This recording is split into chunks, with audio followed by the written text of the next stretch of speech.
State House lawmakers were back in Raleigh today to discuss gambling, specifically whether to expand casinos and video gambling across North Carolina. Meanwhile, many people who live in the counties where new casinos would go spoke out against the idea. WRL's Capitol Bureau Chief Laura Leslie was at that news conference today and joins us now live. Laura?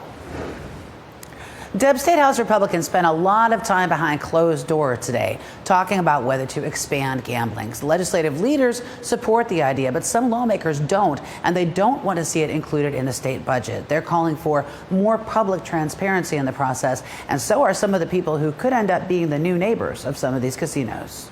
Joni Robbins came to Raleigh to tell lawmakers her Nash County community does not want a casino. We are not very political, but you know what? I'm a mama bear, and I know there's some mama bears out there watching right now, and don't mess with our kids. If you mess with our kids, we will vote you out. Robbins and her husband, Chad Robbins, aren't your usual political protesters. They live in Red Oak, about 4 miles from the Nash County site casino developers are eyeing. No. Never. We've never done this before. Never.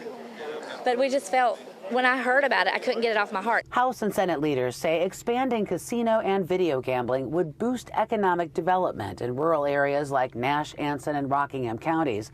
They say the casinos would be part of deluxe entertainment districts with hotels and restaurants and would bring in new tax revenue.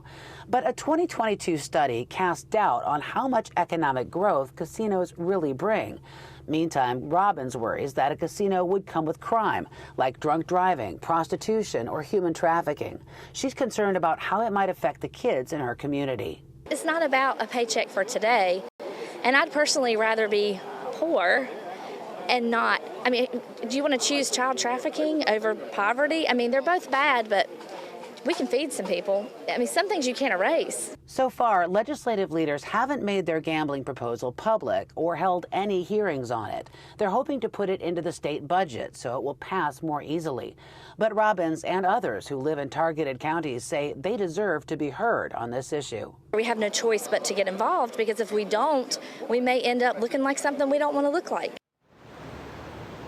Republican leaders here even took some heat from fellow Republicans. Former Congressman Mark Walker, who's running for governor next year, he was here at the event today. He called the entire process wrong, and he said that legislators should allow communities who are in line for a casino to hold a referendum vote on whether they want one. Deb? Sure has a lot of people talking. Laura Leslie, live at Jones Street. Thank you.